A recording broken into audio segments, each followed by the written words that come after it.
This is Extra Rounds. Extra Rounds. UFC 308 is in the books, and it's still the featherweight champion of the world, Ilia Topuria. The Matador reigns supreme as he dispatches Max Holloway. Hey, everybody, I'm TJ DeSantis, along with a bull of a man who cannot be tamed, Ray Longo. Ray, I'm trying to calm my excitement a bit from what we saw from Ilia Topuria on Saturday, because this is a sport that has a lot of recency bias, and we tend to start talking about things that are ludicrous to talk about way too early, like greatest of all time. However, we are talking about an Ilia Topuria who is coming off a knockout stoppage over both Max Holloway and Alexander Volkanovski, 1 and 2, maybe all time at 145.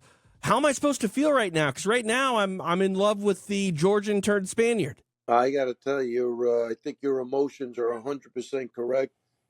Look, I mean, for me, what he had to do, like, I was always impressed by the guy, but what he had to do to really make me think he's at another level was to knock out Max Holloway. Not even decision him or... Yeah. He really came through. I mean, he knocked out a guy that nobody has knocked out, and I'll be honest with you, I don't think the fight was even going his way. I mean, Max looked like he was pretty damn good. He was having a good night, and this guy never got rattled. He always stayed the course. I mean, he's got lead in his hands. When he catches you, he catches you. So I think you should be excited because this kid's 27 years old. Like, right. He's not going anywhere for a long time. Good-looking kid, great-looking wife, good-looking family. Just seems like he's got things going. Dresses to the nines. Definitely an alpha male when he grabs the mic. He does not taking shit from nobody. I like him, man. He's good, and he backs it up. Yeah, you brought up a good thing that I was happy to see, because if he went out there and blitzed Max and got him out of there in under a minute, I think I would still be sitting here with maybe a little more, questions than I have answers right now. But we saw him, get tested a bit. Max was doing a fine job in that fight. And I think so. Yeah, and that's what I'm curious about, because I tend to start to get really excited about a guy when he has beaten the names of Holloway and Volkanovski. The asterisk, I think, for me a little bit right now is, what was Alexander Volkanovski's chin really like when he beat him earlier this year? But I think we saw as prime of a Max Holloway as we can get in 2024 standing in front of Ilia Topuria, and obviously it didn't work out for the Hawaiian. Yeah, no. I mean, it was a quick turnaround after the Islam loss. So I don't know, but still, he got him out of there. It's still two big names that we really haven't seen fall off a cliff yet. You know what I mean? And again, he's got the youth. I just think, you should get excited, because who's going to beat him in the next 5 years? I don't even really know what makes sense to give him a tough challenge. I mean, Volkanovski, if he, heals up and is, better, maybe that's an interesting fight. But I have a hard time, really off the top of my mind, thinking about anybody that matches up with Ilia Topuria where they're not a pretty good underdog right now. I mean, he's got everything going for him. And I think Volk's the type of guy, he's definitely taking it serious. You know what I mean? Yeah. Like, he's not... I think guys get to a point where they're going for a payday. That's why I say I think Holloway and they're going into fight. Yeah. I think Volk knows he made a mistake with a quick turnaround. I'm sure they paid him a lot of money, but this time he's going to do it right. I don't know if there'll be any difference. I mean, but you're going to get a good Volkanovski again. Yeah. Somebody asked me today on a podcast who would give him a harder time, Volk or Diego Lopez, and I think Volk still. I think Diego, as much as I love him and he's a gamer, I think he's too hittable with a guy that, like, again, this guy's the one of the few guys I think could cross over to boxing for real. Yeah. He looks that tight to me, you know what I mean? And he's definitely got something that the average guy doesn't have. I mean, he is starching people. So yeah, you mentioned Diego Lopez. Like, he's still only been in the UFC for like a year and a half. Yeah, we're still getting to know him for all intents and purposes. So I'd like to see him get a little more seasoning, if you will. But you are right on the straight punching power tip and potential boxing future. Ilia Topuria, I mean, he's as exciting in my mind thinking about him stepping into like a boxing ring as he is the octagon next time out. Yeah, without a doubt. Like O'Malley could, he's a sharpshooter. He could buy. He's not winning a boxing match against anybody in the top 15. I just don't see it. He's like a one trick. He's a little tricky, but these guys could take a beating and come back, and I just don't see it happening. But Topuria, I think, will fight in the pocket, and he hits hard enough to where you can't fall asleep on him. I mean, no. Little gloves, big gloves. I mean, he's putting guys to sleep. He is really looking good. You should be very excited about him, and I think he's going to be around for. He's not going anywhere for 3 or 5 years. Well, you mentioned that. I mean, 27 years old, and I firmly believe that your fighting prime is around that 30-year-old range. You know, so like it's crazy to think that maybe we haven't even seen the best version of him yet. Maybe he's still growing. He hasn't reached his max potential, and that's a scary proposition. Man, it's possible. It hasn't been. He really hasn't taken any damage.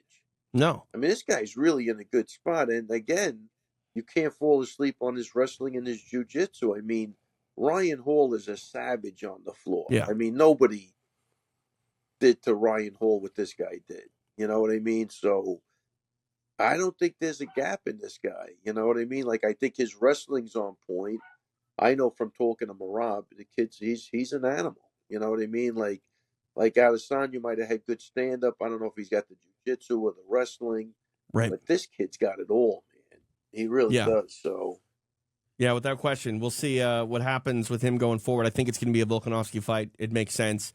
Hopefully Alex is ready to go. And, we see the best versions of both gentlemen, square off for the 145-pound title in the future. Let's talk about Max Holloway a little bit because he looked good, Ray. Like his stock, I mean, it's inevitably going to go down a little bit. He got knocked out, but he was in there with the best 145-pounder in the world, did himself justice and proved that he deserved that fight. But, a lot of people are talking about Max. He's not really a factor at 145. He got 3 losses to Volkanovski, a decisive loss to the reigning defending champion now in Topuria. Are we going to really start to accept the fact and see that Max Holloway's future is probably at lightweight? And if it is it near the upper echelon of the division, or is it a middle of the road kind of guy? Great question. And the other question is, did losing that weight make him more susceptible to get knocked out? Because, I mean, he ate big punches from Dustin Poirier. Yeah. He ate big punches from Gaethje. Both guys that are really good, and Gaethje hits like a freight train. So did that have something to do with it? So maybe 55 is his best option. I don't know. I mean, look, the deal is he could beat everybody at 45 except whoever the champion is. Like that's where he's in a really weird spot because you can't really just give him anybody because he will win those fights. He's still good enough to do that. So he'll stunt the growth of the division. He'll take care of all the contenders. Yeah, 100%. So I think give him those specialty fights. Give him the, the bad motherfucker fights or whatever they call them. You know what I mean? Like give him those fights. I think he's a game guy, and I kind of like to see him at 55 now because I think for some reason it's a better fit for him right now. Yeah. I was talking with our producer, Frankie, last week, and he had this brilliant idea. And, I mean, I don't know how you feel about it in the modern day. I think we've seen some things happen in combat sports as of late that I never thought we would really see happen, like the idea that there's a whole league without gloves. It's crazy to me. But what would you think of a one-night, 4-man or either 8-man BMF tournament with guys like Max Holloway, Justin Gaethje, Dustin Poirier, Michael Chandler, Conor McGregor? I mean, you'd have to put a huge amount of money up for all those guys to do it. But like, I could really honestly see something like that happening in a Saudi Arabia or in Abu Dhabi. It'd be harder to do because I wouldn't want to bastardize it, Ray, with the idea of they're only allowed to have, 5 rounds in a night. So the first, 2 fights are going to be 1 round apiece, and then the finals are 3 rounds. But if they would be down and the money was good enough, I would be over the moon to see a BMF one-night tournament inside the UFC. Well, and that was Frankie's idea. It was Frankie's. I'm gonna steal it here, but But we're giving credit. I kind of like that. Yeah, That's different. And again, when you get, normally when you have those tournaments, is the guys coming up. It's to see who's going to make it to the top. But these are all established guys. That's pretty cool. yeah. That's different, man, because that's tough. Well, and I know that Chandler's booked. I mean, he's got Oliveira. You could even throw Oliveira in this tournament. We don't know exactly when Connor's fighting. He'd be a guy that I think would be up to that challenge. I don't know how well, he'd fare. I mean, that's the thing. The tournament, unfortunately, I feel a lot of times at one-night tournament, the best fighter doesn't always win. There's a lot of luck involved. You know what I mean? It's can you come out unscathed? Are there alternates? Things like that. But the idea of a one-night tournament, I thought those days were long gone and in the past. But in the modern era, if anybody were to do it, I think it's some of those gentlemen that I mentioned. That would be good. And I'll tell you, man, I think Ilia's got a really good chance to beat even Islam. You know what I mean? Because if he could, I don't know where his wrestling's at that level, but if he could even compete a little bit, I think he's a different cat at this point. And I like Ilia in scrambles with submissions as well. He's a great grappler. Yeah. I mean, we got to, he's never even had to go there. Even like what he did with Max, took him down early. Mm-hmm. I think just to let him know, listen, I can take you down. Just to maybe open up his hands a little bit when they were standing to keep Holloway guessing. Look, the guy, great fight. Just a great fight. I didn't know what was going to happen in that fight. And I was happy to see that Max was the Max we've grown to love. Yeah. You know what I mean? He was doing great. I mean, close, but he was doing really good. And then, I mean, my heart's with Holloway. I think anybody that's a fight fan, your heart's always with Max, right? But how can you not fall in love with Ilia Topuria and what he's done thus far and continues to do? Let's talk about the return of Khamzat Chimaev. One-way traffic, to say the least. Literally, caves in the teeth of Robert Whitaker. Anything below the nose is the neck. He puts the squeeze on the teeth, and ultimately the Reaper goes by the wayside, forced to tap. And some of the toughest photos I've seen post-fight. Sounds like he's okay. It wasn't his jaw that was busted up, just his teeth. But imagine a guy squeezing so hard he snaps your teeth. No, I can't imagine that, Ray. So look, to me that night, Saturday night, was a changing of the guard. I mean, that's what I saw. I saw like a passing of the torch, however you want to put it.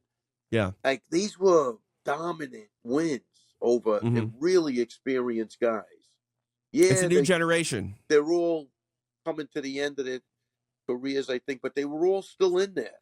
They all had good victories in the last year. You know what I mean? Like this was a changing of the guard in a major way. I thought Whitaker would have been able to take that through his experience into like the fourth or fifth round and get a finish. I really did. You got to make it out of that first round, though. You got to make him work, and you got to be able to get back to your feet and put the fight where you want it. But man, that was a dominant win over a really, really seasoned guy. So that's the fight. Look. That's the fight probably everybody wants to see is Dricus against him. I don't know if Strickland 100% deserves a rematch, but as far as excitement about a fight, I think that would be more exciting. We already saw Dricus and Sean. I think the fight would go the exact same way. I don't even know who would win because it was very close. Right. I think I even thought Strickland won the first fight, but this guy and Dricus would be unbelievable. And I think with Khamzat, you got to strike while the iron's hot, if you will, because, I mean, he's gone through a lot. Like, he seems to be active in spurts. We saw him, on Fight Island where he fought, like every other 2 minutes, it seemed like, for a few weeks. And then the long layoff, he's had some health issues. He has had some visa issues. I don't know what the timeline is for a return for DDP, but I got to think that if you're the matchmakers, Sean Shelby probably wants to get Khamzat in there, and if it's for a title fight, relatively sooner rather than later, because I just feel like if you put him on the shelf for 3 or 4 months, you might be looking at another year. You just don't know. I think they're going to try to they're going to try to move quick. But health-wise, I don't know what his like. His health seems to go bad when he, has time off and then comes back. Has But time off, come back. he's saying he corrected that problem. So That's all. Fighters always say they correct the problem. well, that's true. That's a good point. Yeah, you can't believe those guys for sure. Right, but I tell you right now, if the next time we see Khamzat Chimaev come out the way that he did on Saturday in Abu Dhabi, I don't know if there's a man in the world that can beat him. Yeah, no, he looked like, again, these were really impressive performances for a variety of reasons. Are we done with thinking that Khamzat's ever going to be a welterweight again? Are those days gone? I think they're gone. Yeah. Unless he wanted to take a shot. If he becomes the champ, then he wants to be a double champ, something like that. I like your mindset there. If you're running over Robert Whitaker at 185, why put yourself through the weight cut to try to do the same thing at 70? I could see him if he gets there and there's a dominant guy at 70 and he wants to go down or he wants to go up.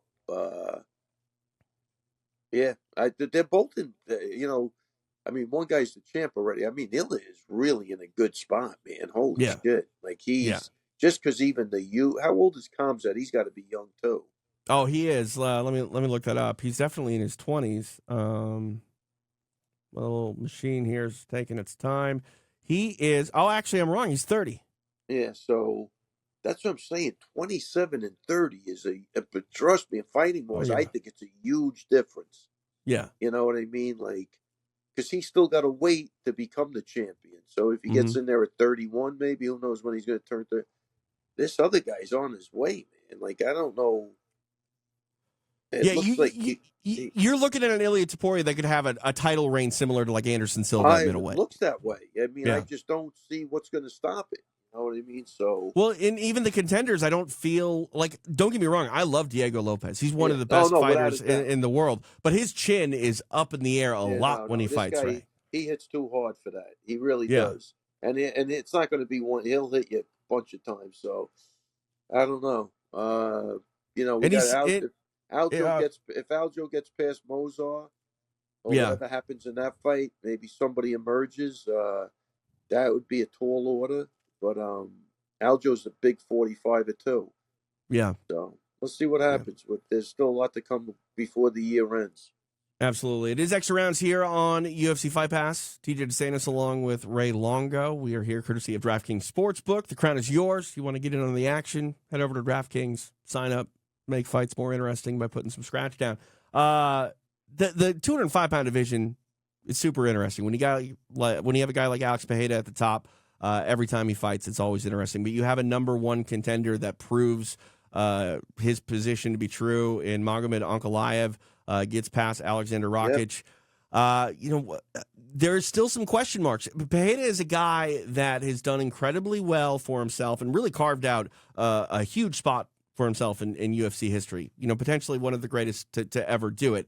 But if there's a guy that could throw a wrench in all of those plans, it's Magomed Ankalaev. What are your thoughts on what he would look like matching up with the champ in Poatan? Again, Alex is another guy that they have unusual power. So it only takes one, right? Yeah. So, I mean, if Magomed wants to try to stand up with him just to test out something, I think it would be a huge mistake. But I think he has to get that fight to the floor. It's got to be an ugly fight. It's got to be, I think. You can't stand in front of this guy. He will eventually something's going to land. He's very calculated. I'd like to see even put what's his name? Roundtree and Magomed and Ankalaev. And then the winner fights. Because doesn't the other guy have a fight lined up, did they say, or no? Poatan? No, he doesn't have nothing? No, I don't think so. Yeah. I don't think so. No, he just battered Roundtree. Ankalaev is the fight to make. Yeah. I think it's one that, he's a live dog in it for sure, but I don't think he can afford to stand with Alex for any amount of time. No, I'm telling you, right. I mean, again, these guys, they're bringing something that you can't teach. Yeah. I think you got to be born with it. I mean, the way they're dropping people is, he did, even with, I think Roundtree had a good fight, but, dude, he took a beat. But at the end of it, we could say whatever. Yeah, so he had success. He got into the third round or whatever, and then maybe that's Right, a but big deal. But he looked like he went through a horror movie to I do mean, it, like though. that's the point, and Yeah. that was just from the last couple of flurries. You know what I mean? That's what I'm saying. He was almost too tough for his own good. I'm glad that Alex actually went to the body just to drop him. Yeah. Because he would have taken another 5 to the head probably. I sometimes worry, though, about Alex in the sense that we're so enamored with him. He's so great on the feet. And it reminds me of when, Adesanya moved up to fight Jan Blachowicz and just kind of got wrestle left, if you will. Right. Do you think Ankalaev has the potential to do that to Poatan? Yeah, I think he does 100%, But again, here's a guy that's moved up from 85. No, this guy's another man. What he's accomplished, TJ, in a short period of time is phenomenal. Like you said, he's a champion in 2 different weight classes. How many fights has he had? 11? Listen, there's a good shot he goes up to freaking, heavyweight. Who knows? Well, I heard you on Anik and Florian today, and John was talking about the fight of all super fights that he wants to see, and I think he said it was DDP and Khamzat, and I'm like, the super fight that I would make if I was the overlord of all things combat sports, it's John Jones and Alex Pereira. Like, I don't know what other fight is a better drawing, more insane fight. Besides my, not mine. I'm stealing it again from Frankie. But besides for my BMF one-night tournament. No, that tournament thing is pretty cool. Yeah, I like it. Maybe someone could put that together. I can't. I'm not a boss. I hope you're I hope you're not looking at me. No. I'm just happy you show up for me here on Extra Rounds. You make me feel like I have some pull around here when I get to get you to come on, especially late at night, Ray. I was calling boxing with your favorite Pearl Gonzalez on Saturday, which is why I wasn't. Still around. Oh, Pearl will never go away. Trust me. Wow. Oh, yeah. Please tell her I said hello. I like Pearl a lot. Yeah, I will. I'm gonna maybe see you here in a couple weeks. I'll be out in New York. Oh yeah. And I think I might be doing something. I think so. I think that's the hope, at least. Yeah, I think Jason Anik. There's something going on. Yeah, I'm gonna make it happen. I'm working with Jason all next week in Vegas. He's doing this PGF grappling league with me. Oh wow, nice, awesome. Yeah, it's gonna be fun. So hopefully people tune in for that. That's good. We're trying.